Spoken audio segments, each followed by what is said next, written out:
people still haven't got it.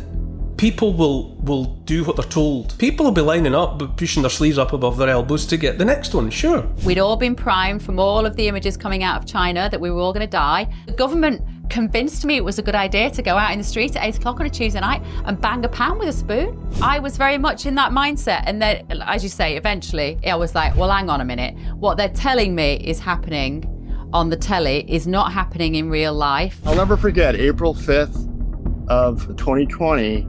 Everything flipped for me because I was watching Face the Nation. They were talking about COVID and how do we restart the economy? And I said, whoa, hold on. Why is the Federal Reserve President talking about gold stars on our sleeves? And then I immediately said, this is about a vaccine. Welcome to another GBN Originals. I am Bev Turner, and we're doing something a little different today because I'm going to talk to two men that I am a huge admirers of. We're getting to the 5th year anniversary of the COVID pandemic. It was the 23rd of March, 2020 in the UK when Boris Johnson came on our TVs, thumped his fist on the desk and said, you must stay at home. For millions of people, life has never been the same again. And I don't think that is an exaggeration to make. I think so many of us have been on a journey, an emotional, physical, mental, relational, I would even go so far as to say spiritual journey in the last 5 years. And I'm talking today to a face that will be familiar to lots of you, particularly if you're GB News viewers, which is the marvellous Neil Oliver, who used to be a respectable BBC presenter. And he threw all that away in pursuit of the truth and honesty and integrity. And Neil was actually one of the first people that I found online when I was being harangued on the national media on a pretty much weekly basis because I was trying to shout the truth on mainstream media. And somebody sent me a little clip of Neil on GB News talking about freedom. And I just looked and thought, who is this man? He's talking my language when so few people were. And I'm, delighted to say that he's now a very close friend of mine. Because those of us who did swim against the tide from that period of time have kind of found each other and we've supported each other. And I know that lots of you at home who are watching this will feel exactly the same way. And Neil and myself probably kept you company. And in fact, whenever Neil and I are together walking down the street, people stop us and they say, you kept us sane. Isn't that right, Neil Oliver? That's exactly the word that comes up all the time. We might have driven our families mad, but the public say you kept us sane. And that is an immense compliment. I'm also joined by Edward Dowd, and I've been following Ed online for the last 4 or 5 years now, because his grasp, particularly of figures around this issue, is almost unparalleled. There are a lot of people who talk in this space, and a lot of people are amazing. And Edward Dowd is one of those, particularly because he used to work for BlackRock as a portfolio manager. And so in a way, he came from the dark side into the light and brings almost unique experience to this phenomenon that I think we're still experiencing in 2025. So, gentlemen, thank you so much for talking to me. Now, I know, Ed, you've got out of bed. It's 4 o'clock in the morning where you are, so you must have wanted to have this conversation. Let me just start with you, and if you don't mind, which is to say, how important is it that we still talk about this stuff? Because, we are still heard, and people, there'll be some people watching this who will say, why are you still banging on about COVID? Why are you still talking about coronavirus? It was 5 years ago. But I feel like we've barely scratched the surface of what we all went through and what the implications are going to be for the rest of our lives, for our children's lives, our grandchildren's lives possibly. How important is it to you, Ed, that we still have these conversations? It's very important. We had an election in the US here in 2024 where both candidates didn't talk about COVID or the pandemic or the magical vaccines. That topic must have been negotiated beforehand, and they decided not to talk about it. And I don't know how we went through an election without talking about what affected most people across the globe for the last 5 years. It was pretty amazing to me to see that not being talked about. And Neil, we saw the same thing because, of course, we had our election here, July the 4th, I think it was, 2024. And I don't know about you, but I was also watching those politicians trying to sell their wares to us And I couldn't believe that nobody was mentioning the effects of 2020 onwards. I feel as if I have somehow or other walked through a door that I didn't know was there into a parallel universe. The change that has come over my life is on that level. It's like they threw the switch on the CERN Large Hadron Collider and changed reality. I look on at these characters still in place. I mean, they've taken different seats around the big table, but that they're still there. That when all of them were cheerleaders to some extent for what happened, pushing the propaganda, pushing the fear, taking the catastrophic decisions, getting everything wrong. And even now, when so much of what was done wrong has been revealed and is being openly talked about now, which it was impossible to talk about for the longest time, even when the truth is out there, it's like it didn't ever happen. It's dreamlike, or the plot of a hinky film. I cannot believe that we three are talking together in a world in which the catastrophe, the man-made choreographed catastrophe of the COVID scamdemic is still not being properly revealed for what it was. Which is interesting because you, Neil, are part of that fairly small group. And I want to pitch this conversation to, let's try and imagine that there are people listening to this who are curious about what's gone on in the last 5 years, but maybe don't have the depth of knowledge and understanding that the three of us have. And I think we need to be really important. It's really important that we still bring those people along with us, because I still think there is a lot to be said about what we've been through and what that might mean for the future and the implications of that. So let's just kind of be mindful of that, I think, when we're having this conversation. But you, Neil, believe that there was never even a novel pathogen. You're down there, and I'm fascinated to know if you're the same, Ed. I'm not sure I'm quite there yet. I'm still quite wedded to the Wuhan leak theory. Edward, where are you on that? Well, I think something happened. There was a virus, but my experience on the island of Maui in the state of Hawaii was that something came to Maui in the fall of 2019 and ran through the island, and people were sick. But the interesting thing about it was chalked up as a bad flu, and no one was afraid because they weren't told to be afraid. Then they were told to be afraid in February, March of 2020, and then everyone started freaking out. But before then, it was a bad flu, and I didn't know anybody on the island of Maui all throughout 2020 that died of COVID. People started dying of COVID in 2021, but not 2020. So people will be watching this. Millions and billions of people probably around the world would hear us have this conversation. And they would say, what are you talking about? There was no COVID-19, SARS-CoV-2 novel virus. That's just ridiculous. Neil, how have you come to that conclusion? I know that's a big question. Don't worry, we have time. Take a breath. It is a big question. In so many instances, people didn't know, they weren't calling themselves COVID sufferers unless they'd taken a test. And the PCR tests were utterly bogus because they were from the mouth of their own designer and builder. They were not diagnostic tools. They're forensic tools. They were not supposed to be used in the way that they were being used. And so what kind of a novel virus was it if you had to take a test to find out you had it? Let's just is that the best thing that you could say about COVID-19? That it was so mild that you didn't know you had it. Yeah. So just to explain, that was Kerry Mullins, wasn't it? The inventor of the PCR test. And Kerry Mullins, yes. He's since died, and he was famously quoted before COVID-19 when he said this test was never designed to do this, or was it during COVID he made that, or was he talking about finding any particular pathogen? I think whether it predated COVID or not, I'm not sure, and I don't think it matters. The point was that this is not a diagnostic tool. This is not something you use to find out if a living person has something. You just don't do that. But that is almost besides the point. When in answer to your question, your bigger question, whether it was, I don't think there was anything new or dangerous. I don't. However, I don't think it matters whether there was or there wasn't. What matters is what was done in the name of it, which is to say our freedoms were taken, we were shut in our homes, all sorts of legislation, the largest transfer of wealth in human history, and all of the rest of it was done in the name of this.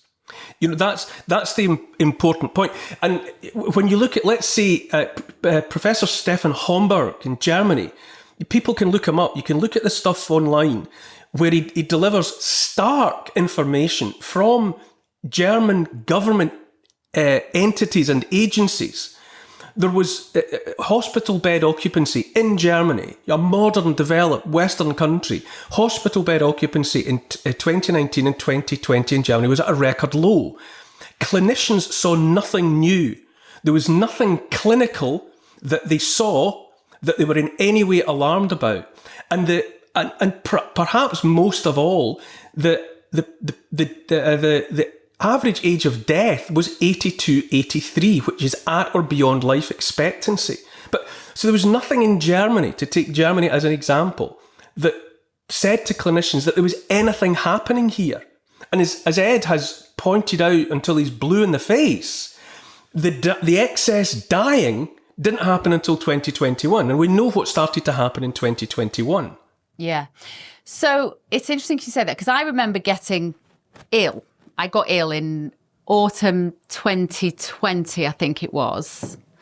Would it have been autumn 2020? One of the strangest effects of the last few years is the complete elasticity of time. I no longer know what year it is. It's only sort of started to dawn on me in 2025. I feel like time went so elastic, didn't it, during that time? But when I got ill and I had something, it was a flu. It felt like it didn't feel normal. I felt very, very unwell. And I remember being on the phone to you, Neil, and I was like, if I die, this is going to be so embarrassing, because I really stuck my neck out. And I really said, this thing is like, everybody just calm down. This is an overreaction. I remember sitting on my bathroom floor and I was on the phone to you and I was like, I think I'm going to die. How are you going to explain that to the world? And you said, don't think you've got COVID, just think you've got flu. And it was almost like that psychological effect. I know the connection between the mind and the body. And it was almost that point I was like, oh yeah, I actually started to feel better almost straight away. Ed, isn't that a big part of what happened? Even in hospitals, if people were presenting at hospital with a respiratory virus, which would have just been flu, were doctors also panicking, do you think, in terms of treatments? Yes, there was a psychological operation. And again, what I said earlier about what was going on in the island of Maui, whatever was going on was here in the fall of 2019. And it was a bad flu. It was, and I remember speaking with a Vietnam veteran who was in his 80s, and he was walking around with this flu. And he said, Ed, about every 5 years, something strange from Asia comes to Maui. And he lived, he went through it. It was not a problem. And everyone was I remember people getting it, but there was no panic. There was no fear. It was considered just a bad flu. Then the switch flipped, and then everybody freaked out, and then the fear factor ramped, and everyone became fearful of dying. Before we were told to fear dying, no one was afraid of dying. So it is the mind-body connection is something that a lot of people don't understand. Oh, completely.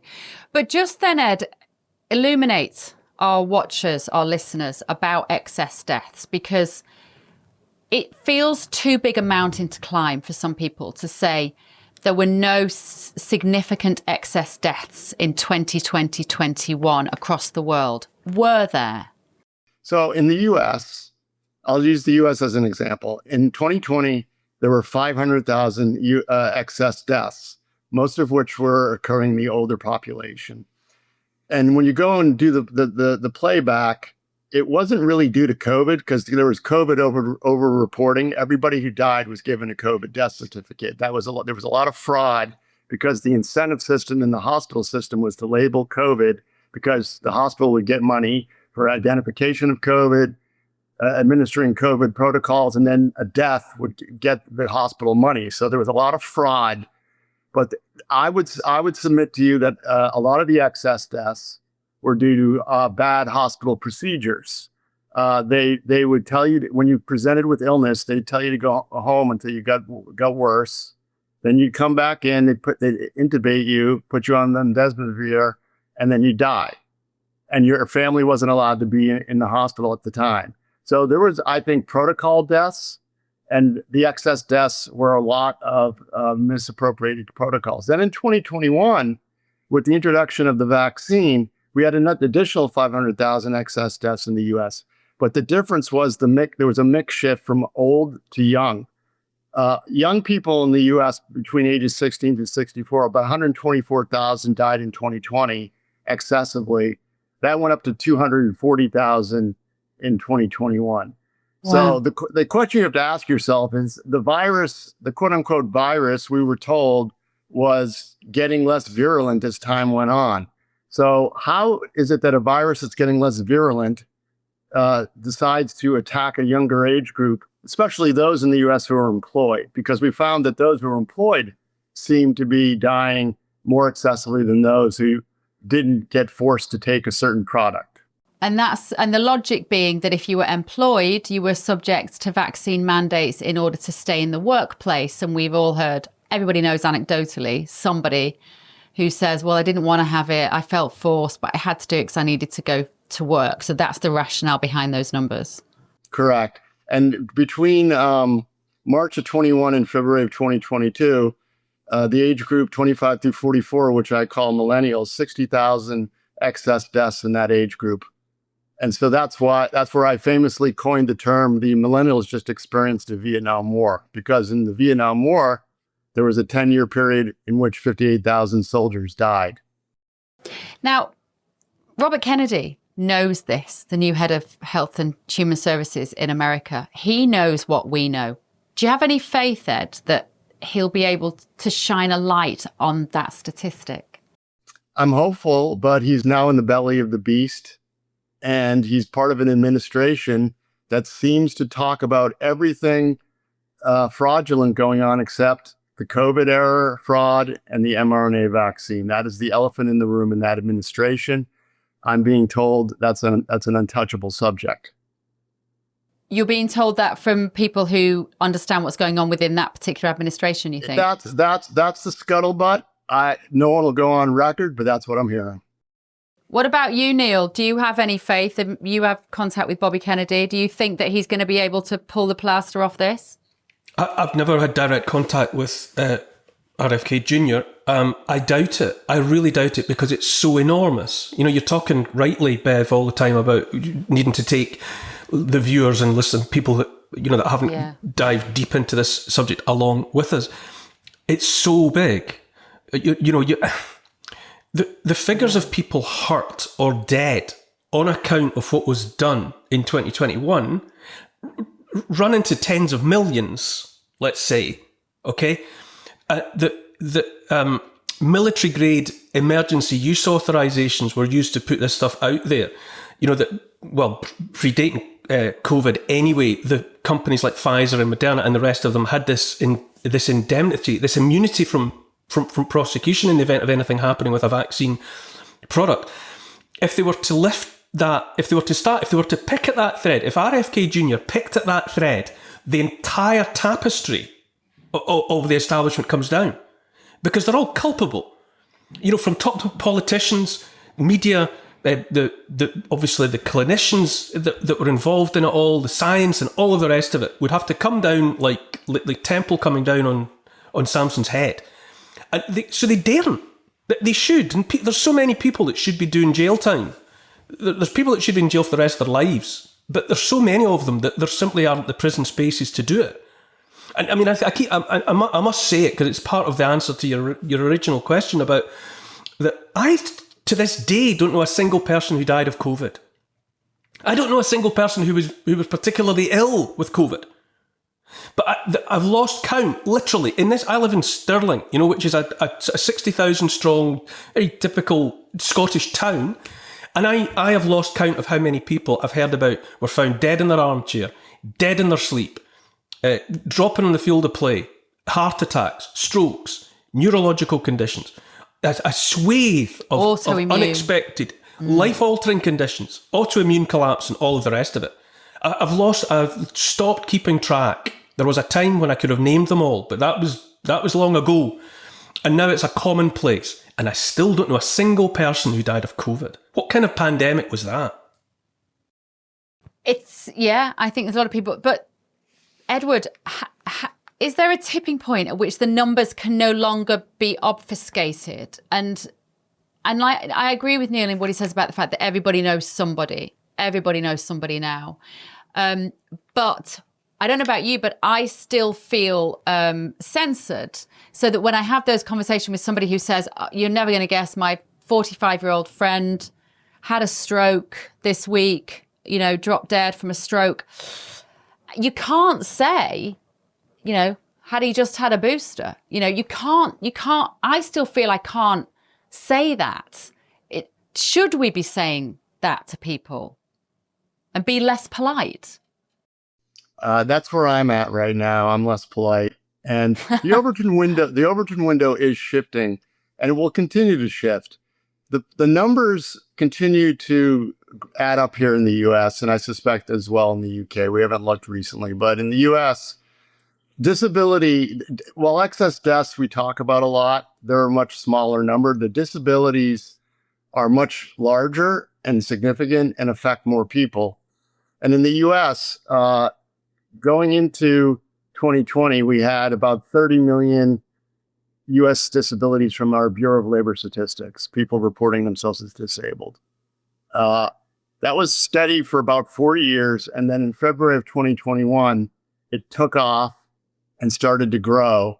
And by September of 2022, we had added 3 million people to the disability rolls in the US. So from 30 to 33, then we went sideways for a year. Then we jumped up 1 million in June of 23, went sideways for until November of last year, and then we went up another 800,000. So we're at about 5 million in the US. So this is something that as time rolls on, and again, we didn't know at the time, what are the medium to long-term effects of the vaccines? It seems to be they're not good. And the numbers are continuing to grow. So this is a problem that is not going away. And I think it's a slow Overton window, but I think unfortunately, time is on our side. But I would love to see ethically this administration act now and pull the mRNA vaccine. There's enough evidence that A, they don't work, and B, there's some safety issues everywhere. And Ed, just on that, I was reading about the fact that one of the reasons that you were so kind of hyper vigilant to what was going on was because you had an understanding of that mRNA technology. So the brand new technology in these so-called vaccine products, but you were aware of that before the pandemic. We just explained that to us. Well, I was on Wall Street, and so I had experience with healthcare companies that we analyzed. And when the pandemic happened, and then there was talk of a vaccine, Moderna was floated as the potential company that eventually became a company that issued a vaccine. This is a company that was had never ever had another product on the market before. It was what we call a speculative biotech company that was always raising capital for a product that they were going to develop, and they were the mRNA guys. They had never had a product approved. Every one of their clinical trials, the rats died.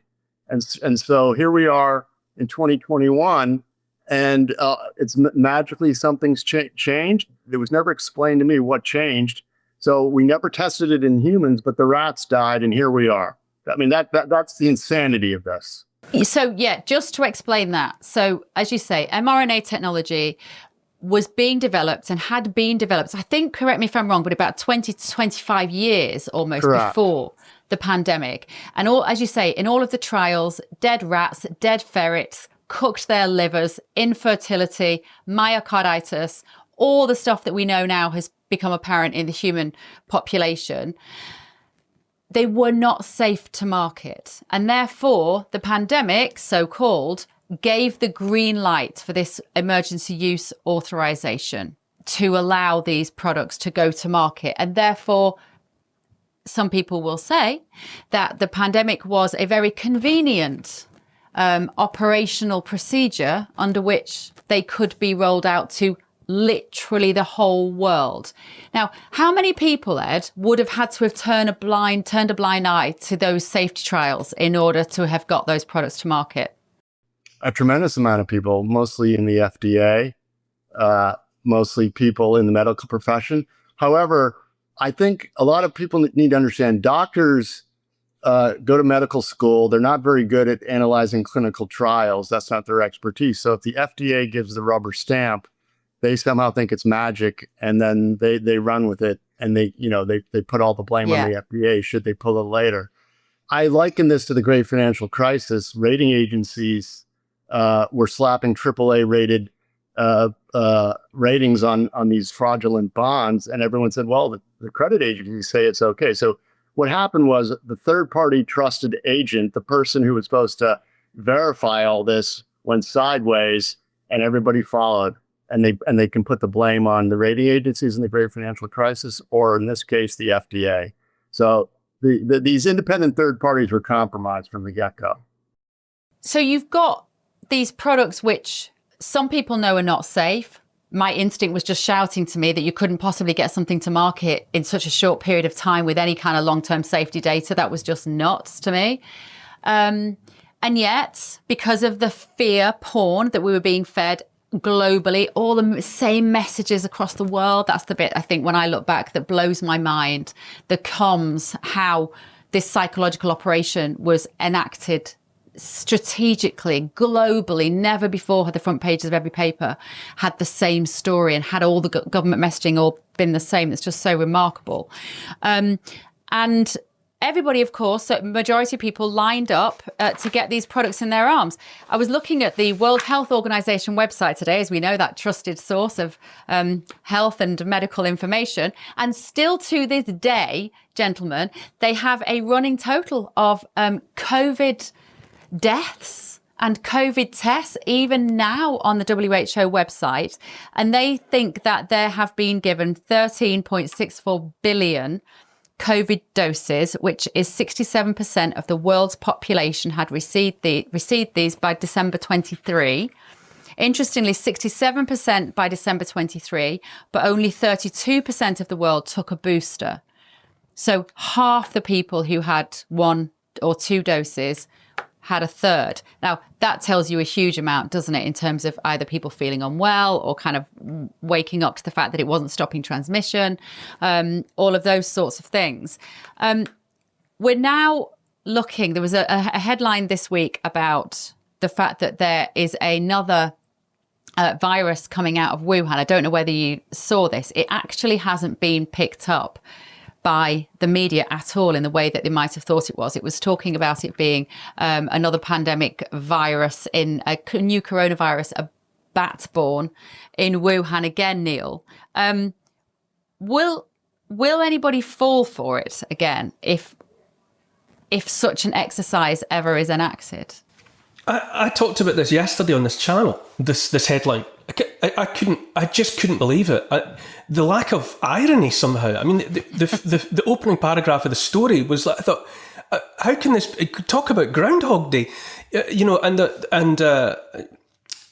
Yes, to answer your question, I think a lot of people will go because but the reason we're having this sort of frustrated conversation together, liberally sprinkled with shared disbelief about the extent of it, people still haven't got it.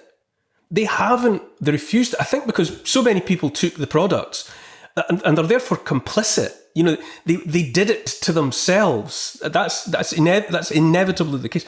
And any information that most people can cling on to that enables them to continue to believe that they did the right thing, and they're going to hold on to that. And if the fear porn comes again, saying if you thought COVID was bad, wait till you see this bad boy, people will do what they're told. I think in large part, not as many. There will be a larger proportion of the population that will see it coming. When it comes, they'll see it for exactly what it is, and they will react accordingly. But yeah, people will be lining up, but pushing their sleeves up above their elbows to get the next one. Sure. And of course, social media has played an absolute blinder in the last 5 years. Where would we be without it? That keeps me awake at night. If we had only been dependent on the BBC and Sky News and CNN. Well, you see that the thing is, I've said this over and over again. I didn't get it right away. I didn't have any. I thought I saw that Boris Johnson, you must stay at home, and oh God, get the kids in. You know, yeah, I believed it. I Me thought, too. well, if someone in that position is saying this, well, at least we should take a breath, see what we're actually doing. I was persuaded, and but it wasn't the intervention of social media that changed my operation. It was literally because all my ways of earning a living as a self-employed person disappeared overnight. Everything was shut, all the theatres, everything. And so Trudy and I looked at one another and said, this is not going to work for us. We can't be locked down. What are we going to do? Yeah. And it was practicalities. I didn't turn my back on it out of a sense that something was dangerously wrong at that point. I just didn't. It was and it was practicalities that pricked my ears up, and then everything else. Then I became the conspiracy theorist about what was happening. And I'll never forget. You know, the blue envelopes appeared for us to go and get our products, and Trudy coming to me. We were both quite quiet about it on the morning, and then Trudy put her head round the door and said, I'm not going. And I said, thank God I'm not going either. Because it was going to be difficult. I know a lot of households were split across the knife edge of would they, won't they? Yeah. And I was waiting. I thought, oh God, I don't want anything to do with this. This sounds wrong. Yeah. But, Trudy put her head around that door there and said, no, I don't know. Well, and I said, yeah, absolutely. But so it was nothing. I didn't have any magic protection from this. I believed what I was being told for the first 3-4 weeks at least. And only then, when I thought, I can't keep a roof on this house under these circumstances. Yeah. That was what started me on my journey. I remember I got paparazzied washing the groceries with water out of the boot of the car. I'm embarrassed to say, Edward. Yeah. Neil knows me better. But honestly, me and my partner, we went to the corner shop. I mean, what were we? Now I look back and I think we lost our minds.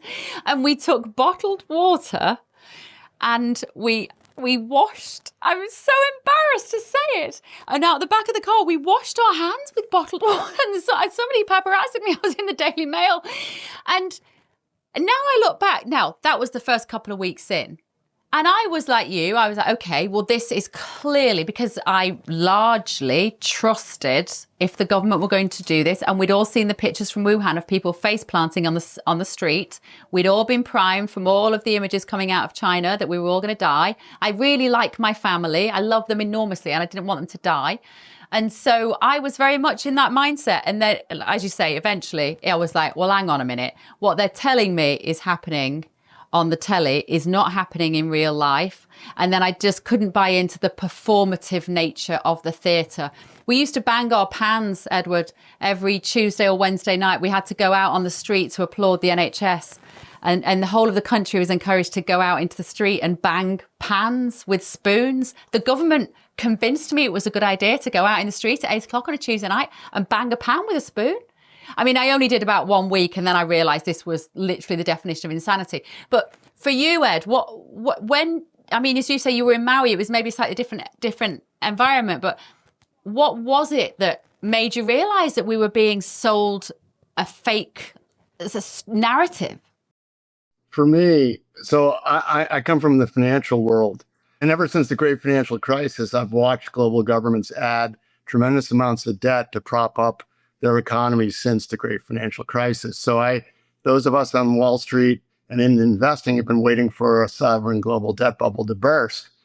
It looked like the global economies were slowing in 2019, and then magically COVID came and every central bank and government was able to print money or had an excuse to print money and do this magical thing.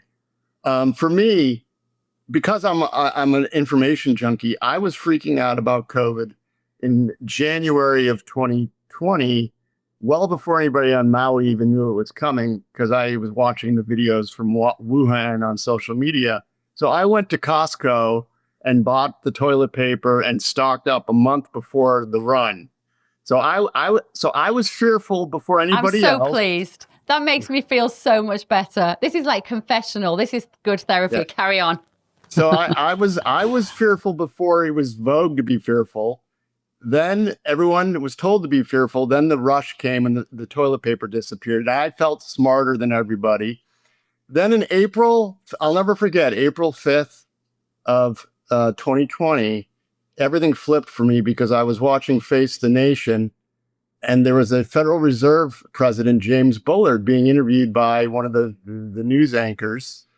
And they were talking about COVID and how do we restart the economy. And he said, oh, well, we have new surveillance technologies and we have testing and we could issue immunity badges. So, and I said, whoa, hold on. Why is the Federal Reserve President talking about gold stars on our sleeves? And then I immediately said, this is about a vaccine. So this is before vaccines were even floated. Yeah. This is about vaccines. This is about controlling a global financial crisis. They want to mask a global financial crisis. They need a control system. And I immediately went in my head from vaccine passports to digital IDs to central bank digital currency. That's my brain went there immediately. And then I knew this thing was a hoax. Isn't it fascinating? Like the compound thinking that some of us were doing. And you actually, do you know what I think Neil and I have spoken about this before, Ed, is this idea that people lacked imagination and still do. That it's a failure of imagination not to stop and think, right, if A happens, what does B look like? What happens if you then add C to it and it equals D? And I think that for me has been one of the biggest learnings, actually the teachings of the last 5 years, is always considering and maybe even imagining it on the most negative outcome. What is this going to mean? And by that, I mean vaccine passports for me were so obviously priming us for digital IDs in this country tied to a central banking digital currency following a Chinese social credit score. But when you said to somebody, you know, the government want to inject 18-year-olds to go into nightclubs, and where this is going to end is that one day you're going to have your face scanned on the street and you're not going to be able to leave your house because you crossed the road when it wasn't on a green man. And unsurprisingly, people thought we were mad and still do. But are you still seeing, Neil, are you seeing every day those dots joining up and heading to an inevitable space that is terrifying? Yes, when, as Ed's already alluded to it, we talked about it, Ed and I, before around the time of the US election, and Ed said, a red line for him was going to be if mRNA technology wasn't taken off the market very soon after, a Trump administration came in, and I think a lot of people had and have a lot riding on what happens imminently, but I mean I'm already looking on at what has happened and thinking, no, they're not going to do that. That's not going to do it, and because that new administration isn't doing what I regarded and it was the most important thing, get rid of this snake oil. Because they won't do that, my suspicion that makes me feel very bleak is that I think there's one destination and two different roads leading to the same destination, and we've seen the one, whatever, the globalist whatever cabal that were galloping us towards that destination with COVID, with the pandemic, with one thing after another, with war in Ukraine, panic, get, uncontrolled immigration. But now I think there's another road that's maybe a bit slower. Maybe we don't recognise the landmarks as readily because it's slightly different, but we're being marched towards neo-feudalism without a shadow of a doubt. The technology and the reach is there now, that the intention is that most of us exist in this kind of digital panopticon cage. Yeah. And I think I don't see any sign that the new team in, whatever they might be doing, whatever things they are doing, I don't think they've got any intention of getting us off the road that leads to that same destination. We're still going to end up there. Edward, when Neil talks about this neo-feudalism in a digital cage, I think for me, the big question is just who is our guide? Like, who is going to be the person who takes us into that space, and who will people follow? Do you understand that image of the future? Are you also similarly as pessimistic that this is an inevitable train towards the haves, the have-nots, and the dictation of our life, and how we are dictated to effectively by a massive state and corporate entities? Well, right now, if you take the Trump administration at face value, they've promised to the American people they're going to restructure the U.S. economy and make it more geared towards the middle class. Having said that, the economy in the U.S. and broadly across the globe has been floated by government fiscal dominance. So and if you're going to restructure the economy, there's going to be pain. If I wanted to introduce a central bank digital currency and a digital ID, I would do it in a time of economic crisis. And we put out a report recently predicting a deep worldwide recession. The Trump administration may not consciously offer these solutions, but they may be forced to try to do so in the depths of a crisis. Yeah. That's how I think this gets implemented, when fear is rampant. And so I don't think it's their plan, but there are people that have infiltrated the administration that will propose these things as solutions to an economic crisis. So in other words, in layman's terms, massive market correction / market crash. And correct me if I get any of this wrong, Ed, this is not my area of expertise at all, but I'm winging it here. So massive market crash. And the government steps in and says, we will let you keep some of your money. However, it will be in the form of a digital currency, but don't worry, you won't lose your house. Is that what that looks like? Well, let's say predicting a crash is tough, but there's going to be a rough patch, and it could turn into a very severe rough patch. And AI is coming. There could be massive unemployment. So when you have massive unemployment, that's destabilizing for governments. If I was a central banker, I would issue a UBI, a universal basic income, but I would tie it to a central bank digital currency. You get your money, but you have to take the Fed coin, or the UK coin, or whatever you want to call it. And that's how it'll be done. And the inevitability of the train is still there, but at least the current administration doesn't want to, at least initially, impose it upon us. They may be imposing it upon us in an emergency, and doing so reluctantly, but doing it anyways. We actually have had in Wales for, I think, the last year or so, a trial of universal basic income, which has been given to young people. I think it was about 500 quid a week from the government, and they are going to measure whether this makes them happier than being on a kind of more complicated benefit system, which of course it's going to make them more happier. Why wouldn't it? And I've always been worried that trial is going to be used then to demonstrate how marvelous it is if the government just basically pays your wages and you just sit at home and do nothing. Guys, just looking forward, I just want to find reasons to be cheerful. I know it's not easy. Neil, we've often joked about the fact that at some point we will just go with lots of our friends and live on an island. Like, we might literally, you have an excellent freezer of meat. We might literally just go and live on an island and all bring our various skills to that space.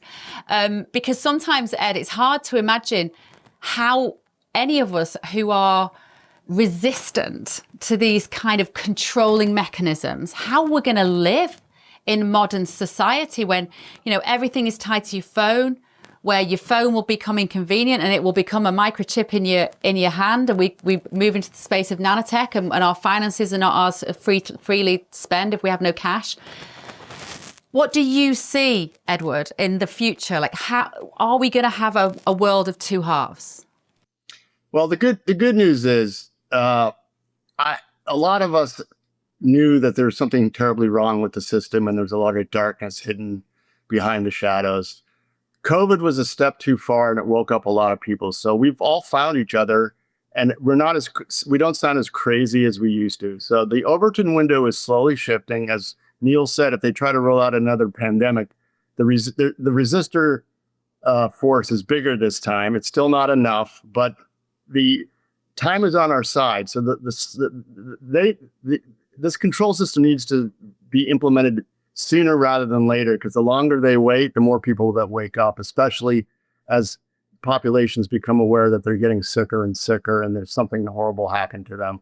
So I'm very hopeful, but should the prison planet descend upon us, I will find a free-range human refuge, and I'll join you, or you'll join me. That's what we're doing.